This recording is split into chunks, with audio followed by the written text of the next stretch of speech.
गाजियाबाद में करीब 15 चोरों ने देर रात गहनों की दुकान का शटर तोड़कर बड़ी चोरी की वारदात को अंजाम दिया।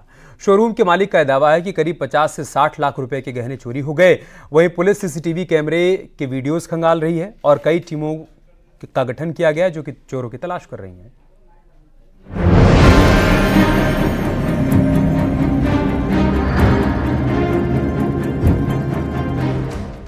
गाजियाबाद से ये बेहद ही हैरान करने वाली घटना सामने आई है, जहां 14 से 15 नकाबपोश बदमाशों ने चंद मिनटों में ज्वेलरी शॉप में सेंध लगा दी। लोनी बॉर्डर थाना क्षेत्र के राम विहार मार्केट में वारदात को अंजाम दिया गया। मंगलवार रात की ये घटना बताई जा रही है। सुबह दुकान के मालिक को किसी जानकार ने फोन कर चोरी की बात बताई तो वो सन्न रह गया। ज्वेलरी शॉप के मालिक के मुताबिक चोर उनकी दुकान से 50 से 60 लाख रुपए के जेवर चुरा ले गए। पूरी घटना सीसीटीवी में कैद है। तारीख 10 की बात है, रात 3:20 पर ये घटना हुई जी। कम से कम 15 से 20 लोग अंदर आए, शटर तोड़ा उन्होंने और करीब मान के चलो 50 से 60 लाख रुपए का नुकसान कर गए। तस्वीरों में देखिए, एक एक करके 8 बदमाश मुंह को ढके हुए ज्वेलरी शॉप के बाहर चोरी के इरादे से पहुंचे। कुछ बदमाश अपने साथ रॉड भी लेकर आए हैं।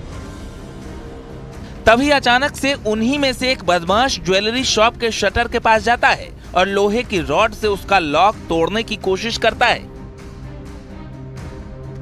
उसने ताला तोड़ने के लिए पूरा जोर लगा दिया। उसका एक साथी उसकी मदद करने आया। बाकी सभी बदमाश मुस्तैदी से खड़े होकर दुकान के इधर उधर देखने लगे ताकि कोई दिखे तो मौके से भागा जा सके। तभी वहीं पास की सड़क से एक आहट सुनाई पड़ती है, जिससे भी चौकन्ने हो गए। उसके बाद सभी हरकत में आए और दुकान से थोड़ी दूर जाकर छिपने की कोशिश करने लगे। सड़क से एक ई रिक्शा गुजरा। ई रिक्शा के जाने के बाद बदमाशों ने फिर से ज्वेलरी की दुकान पर धावा बोल दिया। थाना लोनी बॉर्डर के बंड फाटक स्थित एक ज्वेलर्स की दुकान पर अज्ञात चोरों द्वारा शटर उठाकर काउंटर से सोने और चांदी के सामान चोरी कर लिए गए हैं। प्राप्त तहरीर के आधार पर थाना लोनी बॉर्डर पर अभियोग पंजीकृत कर लिया गया है। जो बदमाश पहले लोहे की रॉड से लॉक तोड़ने की कोशिश कर रहा था, वो एक बार फिर ताला तोड़ने लगा। उन्हीं में से एक और बदमाश के हाथ में लोहे की रॉड होती है। वो शटर के दूसरी तरफ का लॉक तोड़ने की कोशिश कर रहा है। उन्हीं में से एक युवक शटर के बीचों बीच आया और वो भी लोहे की रॉड से शटर को जोर जोर से हिलाने लगा। उसके 2 साथी भी उसकी मदद करने लगे। पहले मौके पर 8 युवक दिखाई दे रहे थे। महज कुछ ही देर में वहां 14 से 15 युवक हो गए। कुछ तो अपने कंधों में बैग को टांगे हुए थे ताकि ज्वेलरी की चोरी करके उसमें भरा जाए। यानी ज्वेलरी शॉप में डकैती की पूरी तैयारी के साथ आए थे। करीब 5 मिनट के बाद बदमाशों ने शटर का लॉक तोड़ने में कामयाबी हासिल कर ली और शटर को ऊपर की तरफ उठाने लगे। 2 से 3 बदमाश दुकान के अंदर दाखिल हुए और वहां से ज्वेलरी को चुराने लगे। किसी के हाथ में बड़े बड़े डिब्बे थे जिनमें आभूषण थे। घटना स्थल का फोरेंसिक टीम एवं डॉग स्क्वाड टीम द्वारा निरीक्षण करते हुए साक्ष्य संकलित किए गए हैं। घटना के अनावरण हेतु स्वाट टीम एवं थाना लोनी बॉर्डर से कुल 6 टीमों का गठन किया गया है। पुलिस को कुछ अहम लीड प्राप्त हुए हैं। शीघ्र ही घटना का अनावरण करते हुए प्रकरण में अन्य आवश्यक वैधानिक कार्रवाई सुनिश्चित की जाएगी। और इस तरह चोरों के इस गैंग ने महज कुछ ही मिनटों में ज्वेलरी शॉप की सारी ज्वेलरी पर हाथ साफ कर दिया। चोरी की इस घटना से पूरे इलाके में हड़कंप मचा हुआ है। अब पुलिस के पास भी सीसीटीवी फुटेज पहुंच गया है। वीडियो की मदद से चोरों की तलाश तेज कर दी गई है। Bureau report, news 18।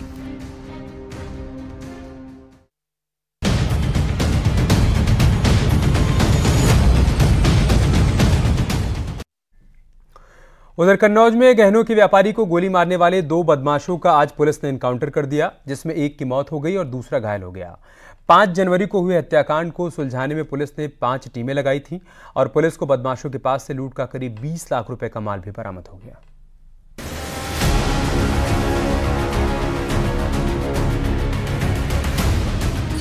कन्नौज के गुरु साहिबगंज इलाके में पुलिस एनकाउंटर में एक बदमाश ढेर हो गया।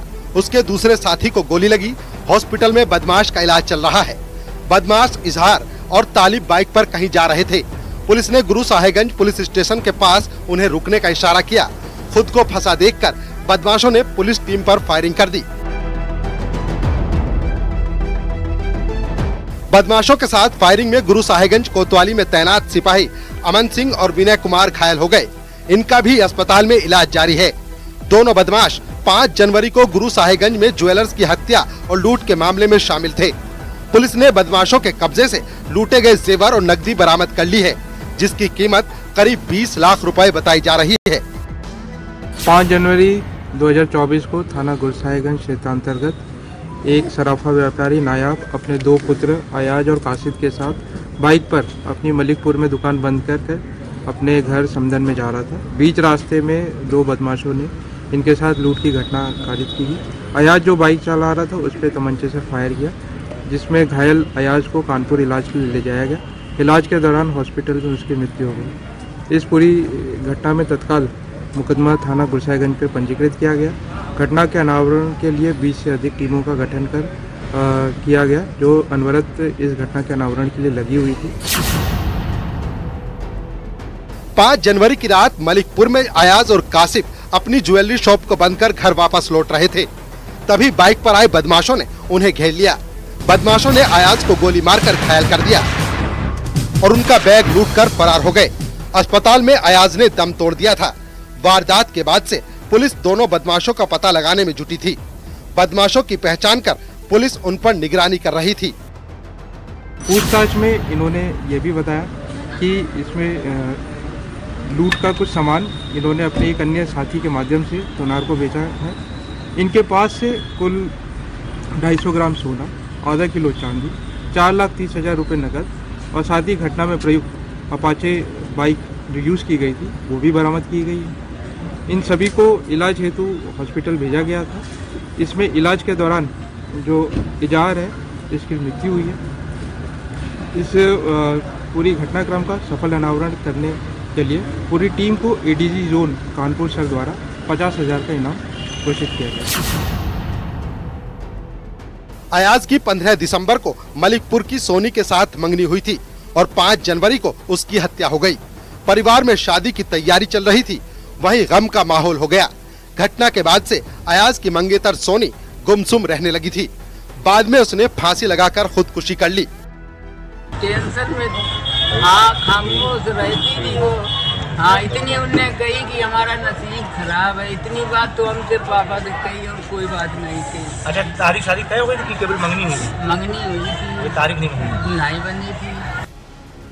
मुठभेड़ में गिरफ्तार बदमाशों के पास से पुलिस को करीब 20 लाख रुपए की कीमत का सोना, चांदी और कैश मिला है।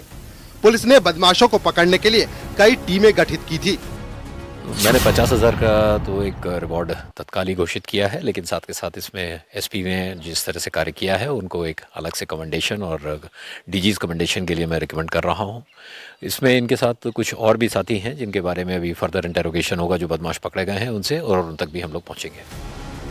सैकड़ों सीसीटीवी कैमरों के वीडियो भी खंगाले गए, जिसके बाद आरोपियों की पहचान हो सकी और एनकाउंटर के बाद पुलिस ने उन्हें गिरफ्तार भी कर लिया। लोकेश दुबे, न्यूज़ 18, कन्नौज।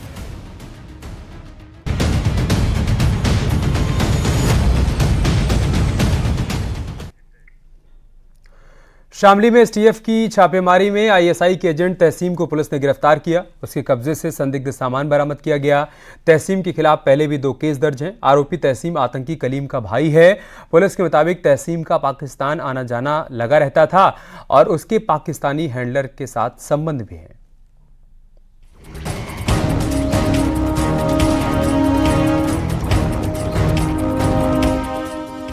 शामली में एक बार फिर एसटीएफ की छापेमारी हुई है। एसटीएफ ने छापा मारकर आईएसआई के एजेंट को नकली करेंसी के साथ गिरफ्तार किया है।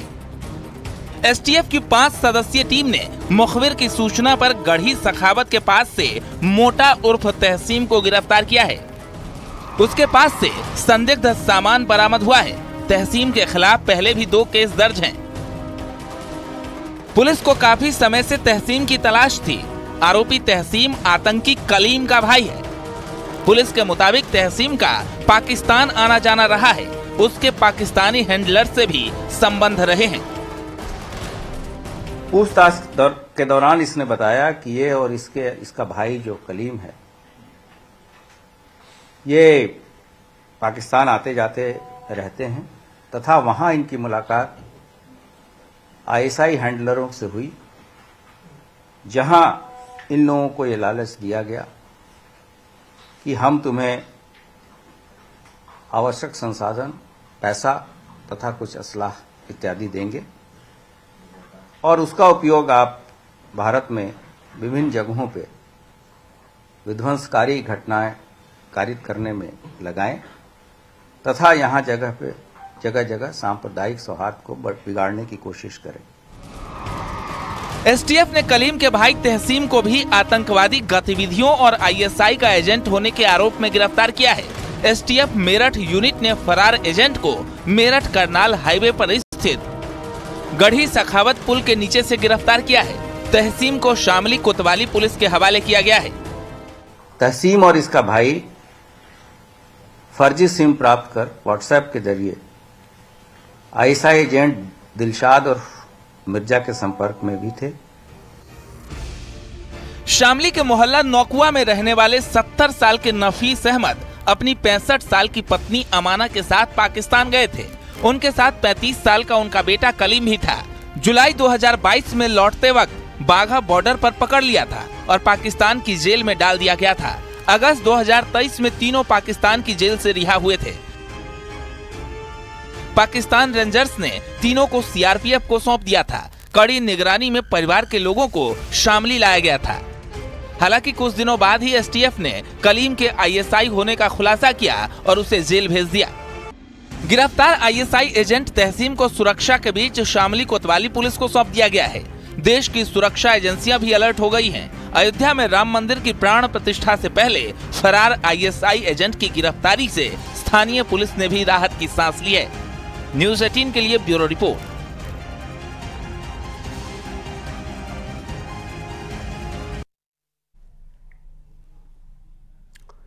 और एक बड़ी खबर बुलंदशहर से, जहां पर गैर इरादतन हत्या के वांछित बदमाश से पुलिस की मुठभेड़ हो गई। इस मुठभेड़ में पुलिस की गोली लगने से बदमाश सचिन उर्फ अमित घायल हो गया।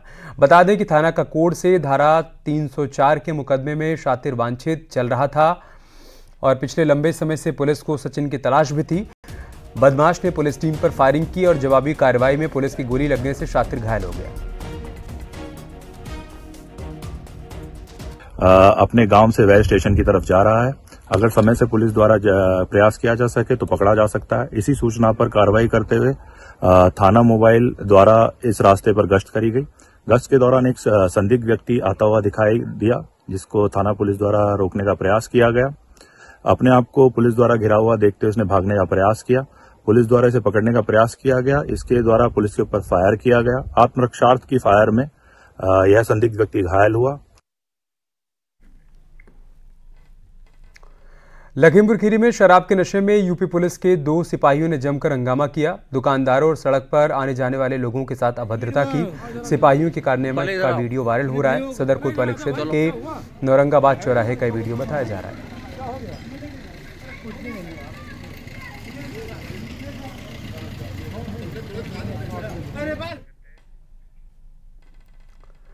निमंत्रण के बावजूद भी अखिलेश यादव ने प्राण प्रतिष्ठा में जाने से इनकार कर दिया। लेकिन उन्हीं के पार्टी के विधायक राकेश प्रताप सिंह ने कहा कि भगवान राम हमारे आराध्य हैं, हम सनातनी हिंदू हैं। इससे पहले राकेश प्रताप सिंह ने विधानसभा स्पीकर को चिट्ठी भी लिखी थी और विधायकों को राम मंदिर के दर्शन करवाने की अपील की थी। भगवान राम हमारे आराध्य हैं, हम सनातनी हैं, हम हिंदू हैं और मेरा जीवन धन्य हो रहा है कि मेरे जीवन काल में प्रभु राम का मंदिर भी बन रहा है और उनकी प्राण प्रतिष्ठा हो रही है। राजनीतिक बातें राजनीतिक पटल पे किया जाए तो अच्छा है। जहां हूं वहां हूं, जहां हूं वहीं रहूंगा, लेकिन राम भक्त हूं, इसको दावे के साथ कहता हूं। ये तो तय किया जाएगा ना और कहीं ट्रस्ट के द्वारा कि किसको आना है किसको नहीं आना है। मैंने तो पत्र लिखकर माननीय विधानसभा अध्यक्ष श्री सतीश महाना जी से मांग किया है कि उत्तर प्रदेश के समस्त विधायकों को 22 तारीख को अयोध्या ले चलें, उचित स्थान पे बैठा कर भगवान राम की, प्रभु श्री राम की प्राण प्रतिष्ठा के कार्यक्रम में हम सब लोग सम्मिलित हो पड़ें, ऐसा सौभाग्य प्रदान करवाएं, ऐसी व्यवस्था करें कि हम सब लोग उनके संरक्षण में, उनके नेतृत्व में, माननीय विधानसभा अध्यक्ष जी के नेतृत्व में अयोध्या पहुंच सकें, ऐसी कोई व्यवस्था करें।